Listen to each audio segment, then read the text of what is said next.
Yung ating mga kapatid, galing ka Bulacan, and they are Melvin at kanyang mga kapatiran. Sino po po? Dito naman po mga kapatid sa South Metro Church. Yan. Well, at welcome po namin kayo bawat isa at kami po ay taos-pusong nagagala sapagkat kasama po namin kayo sa umagang ito mga kapatid. At tayo po ay tumayo upang italaga po natin ang ating pagsamba. Lagi lang Diyos sa banal, kami po ay nagpupuri at nagpapasalamat po Panginoon sa umaga po ito.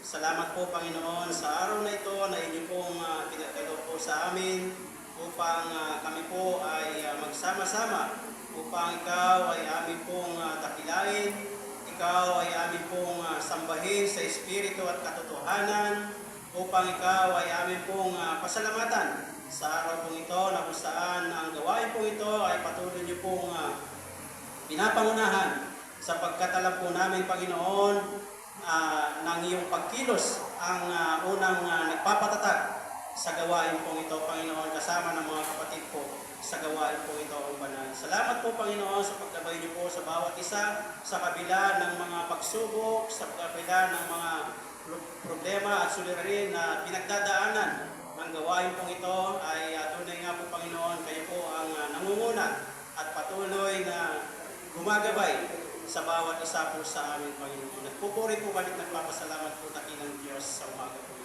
Ama, amin pong pinagpapasalamat din po, Panginoon, sa pag-iingat niyo po sa bawat isa na kung saan ay protektahan niyo po ang bawat kapatid na nagbiyahe upang makadako po sa gawain pong ito upang samahan po kami sa amin pong pagpapasalamat po sa inyo sa araw po ito ang banal.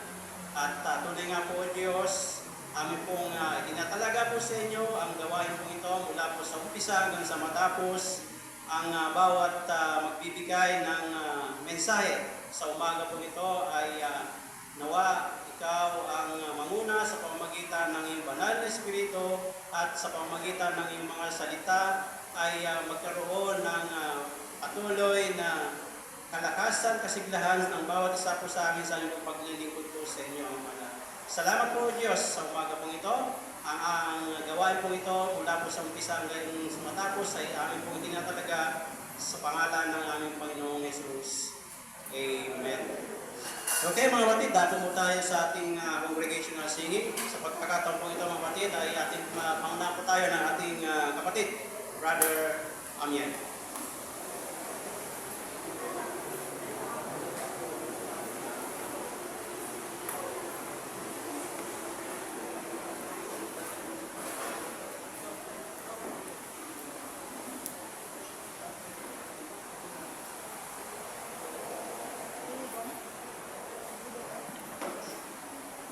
Tumayo at tumawid.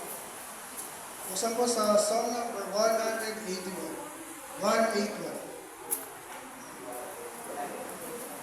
Song number 181.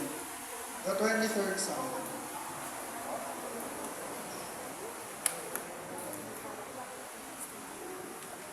Lord, my precious shepherd is. Ready, church? Sing.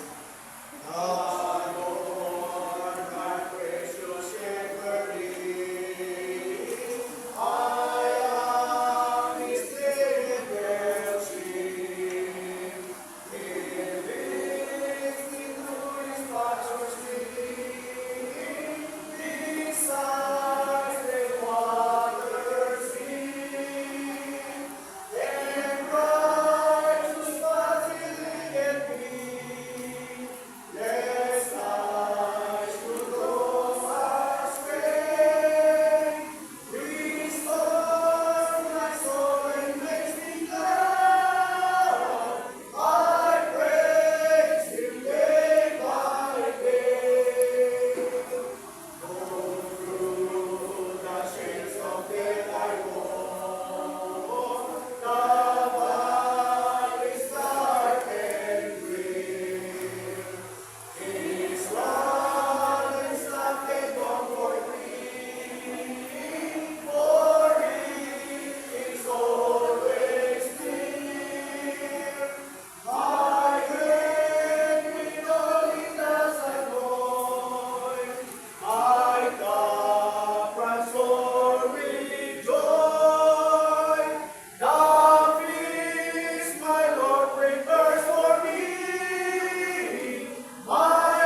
108.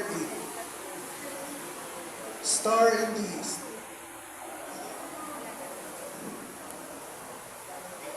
Song number 108.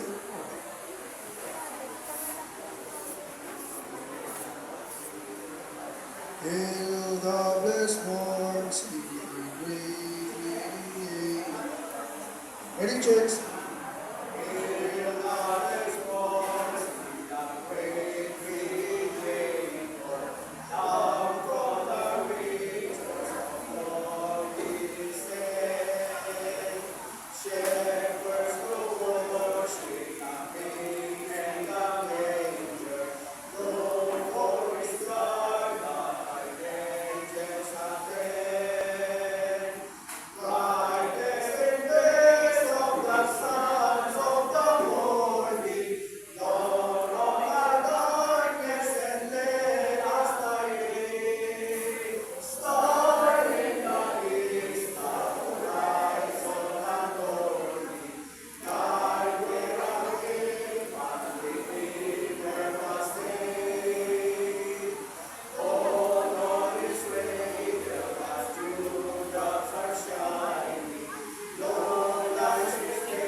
Biblia sa aklat ng Psalms, chapter 31.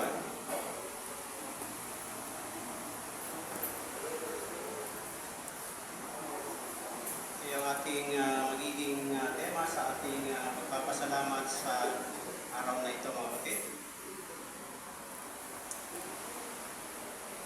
Okay, chapter 31, beginning verse 1 up to last verse.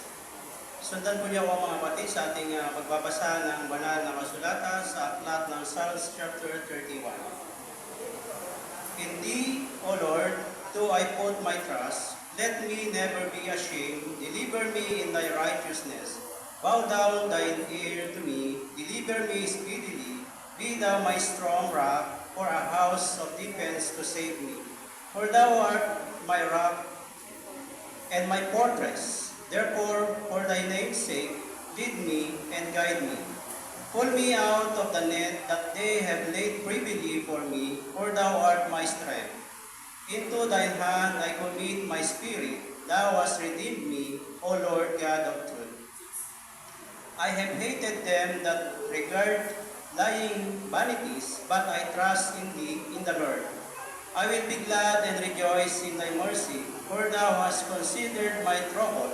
Thou hast known my soul in adversities, and hast not shut me up into the hand of the enemy. Thou hast set my feet in a large room. Have mercy upon me, O Lord, for I am in trouble. Mine eyes is consumed with grief, yea, my soul and my belly. For my life is spent with grief, and my years with sighing. My strength faileth because of my iniquity, and my bones are consumed.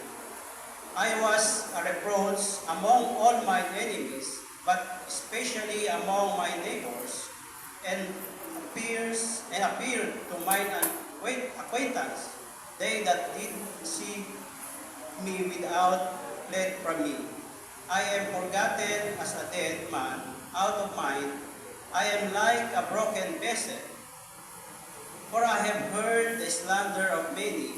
Fear was on every side, while they took counsel together against me. They devised to take away my life. But I trusted in Thee, O Lord. I said, Thou art my God.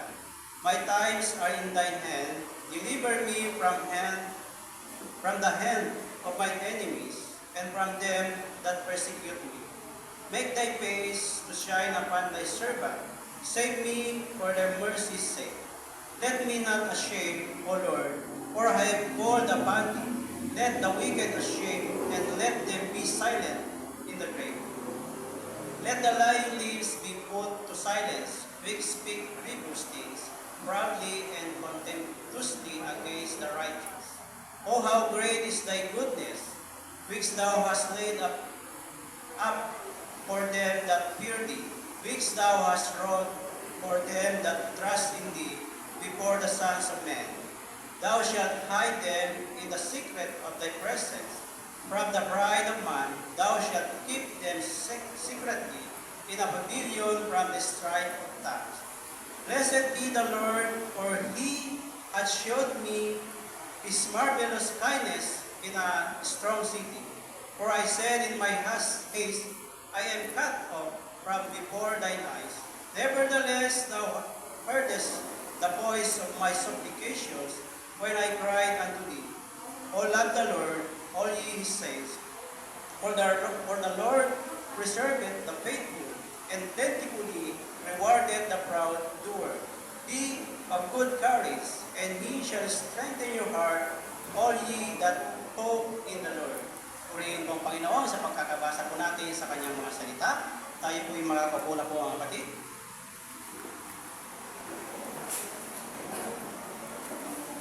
Okay mga kapatid, sa pagkakataon po ito mga kapatid, ay pong tawagan na ating kapatid, Andrewali, para po sa konting background ng gawain po ito.